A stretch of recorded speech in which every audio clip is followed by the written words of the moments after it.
미라클 모닝 애청자 여러분 안녕하십니까?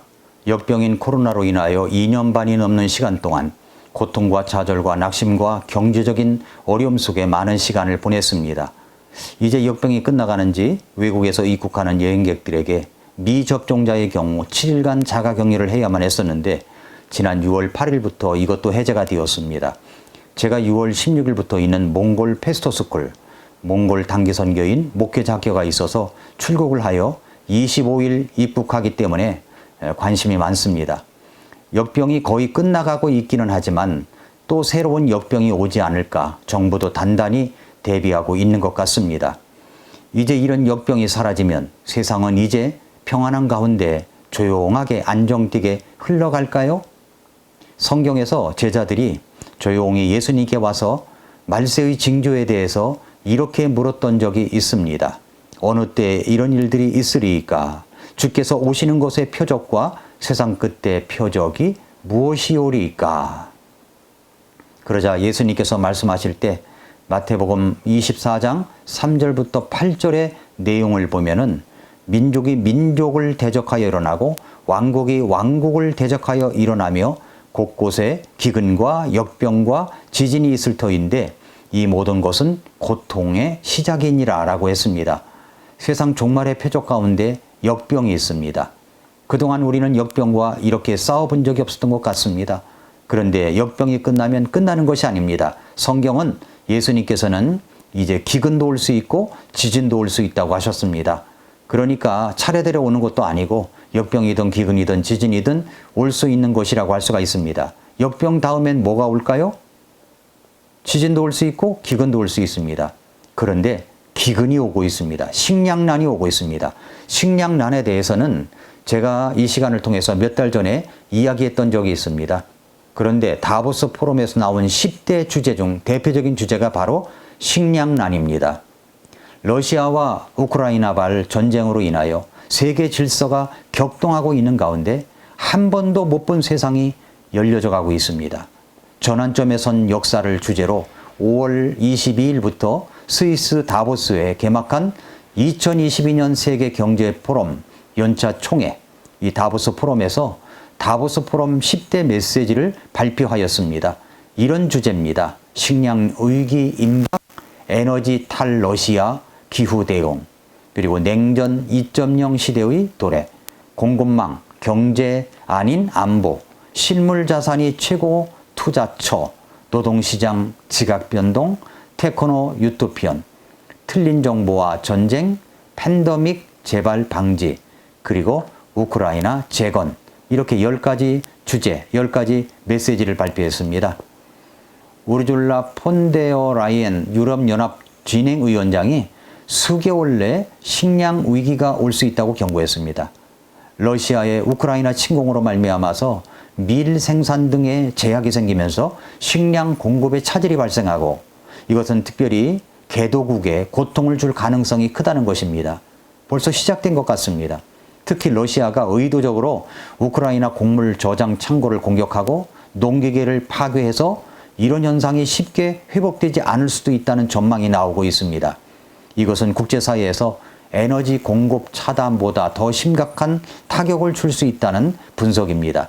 그래서 인플레이션이 심화되기 때문에 세계 최대 헤지펀드의 브리지워러 어소시에이트 창업자인 레이 달리오 CEO는 현금은 여전히 쓰레기이며 주식은 더 쓰레기 같다고 선하면서 현금과 주식 대신 부동산, 에너지, 인프라 등 실물 자산이 최고 투자처라고 강조하기도 했습니다.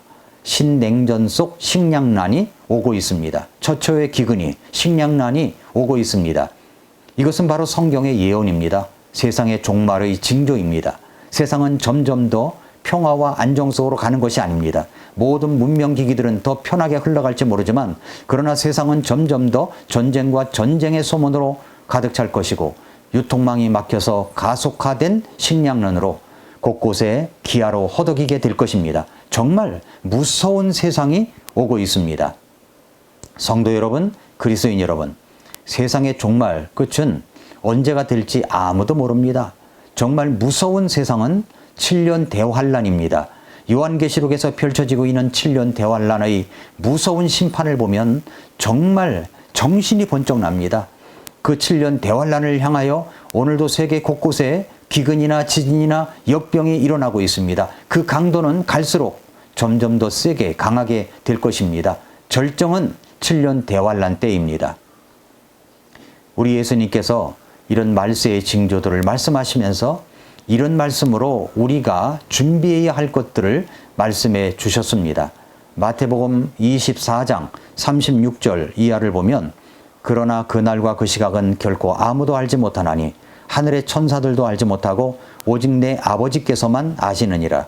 그러나 노아의 날들이 어떠했던 것 같이 사람의 아들이 오는 것도 그러하리라. 홍수 이전 시대에 노아가 방주로 들어간 날까지 그들이 먹고 마시고 장가가고 시집가고 하다가 홍수가 나서 그들을 다 쓸어버릴 때까지 알지 못하였나니 사람의 아들이 오는 것도 그러하리라 라고 했습니다. 먹고 마시고 장가가고 시집가는 것, 그러니까 일상생활이죠. 일상생활에만 몰두하다가 세상 끝의 징조를 깨닫지 못하고 홍수로 다 쓸어버릴 때까지도 그것을 깨닫지 못하고 알지 못하였다고 말씀합니다. 지금도 마찬가지입니다.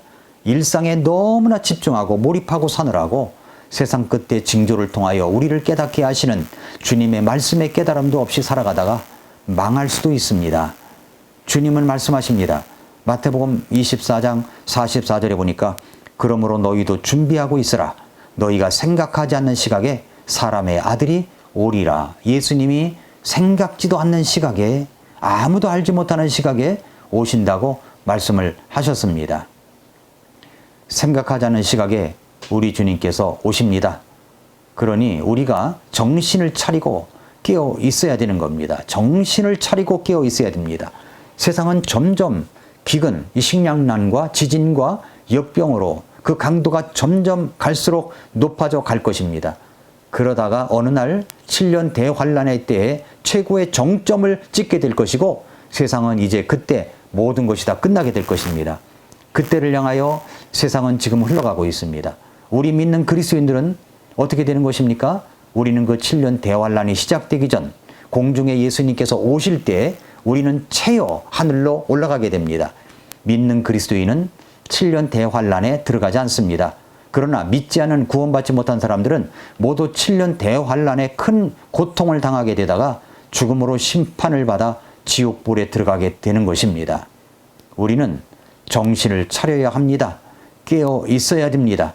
세상 끝에 징조가 이렇게 뚜렷이 오고 있는데 그 징조가 무엇을 의미하는지도 모르고 자기에게만 집중하는 삶을 살다가 정말 주님 앞에서 부끄럽게 우리 주님 앞에 그렇게 설 것입니까?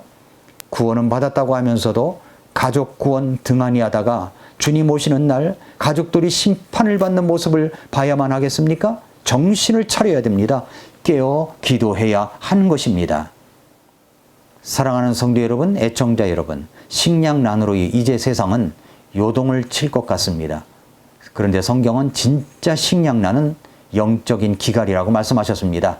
아모스 8장 11절에 보니까 주 하나님이 말하노라. 보라, 날들이 오리니 내가 그 땅에 기근을 보내리라. 그것은 빵으로 인한 기근도 아니요 물로 인한 갈증도 아니며 주의 말씀들을 듣는 것에 대한 기갈이니라 라고 했습니다. 말씀들을 듣지 못한 기근이 오고 있습니다. 우리들의 삶을 돌아보십시오. 우리는 혹시 말씀들을 잘 담아두는 일에 집중하고 깨닫고 살아가고 있습니까? 세상에 식량난 뉴스가 들려올 때마다 아모스 8장 11절 말씀을 기억하고 정신을 차리고 깨어 기도하며 주님의 말씀을 더욱 귀담아 듣고 읽고 깨달아서 주님 오실 것을 준비하는 성도님들, 애청자 여러분들이 될 수 있기를 축복합니다. 오늘도 미라클 모닝입니다.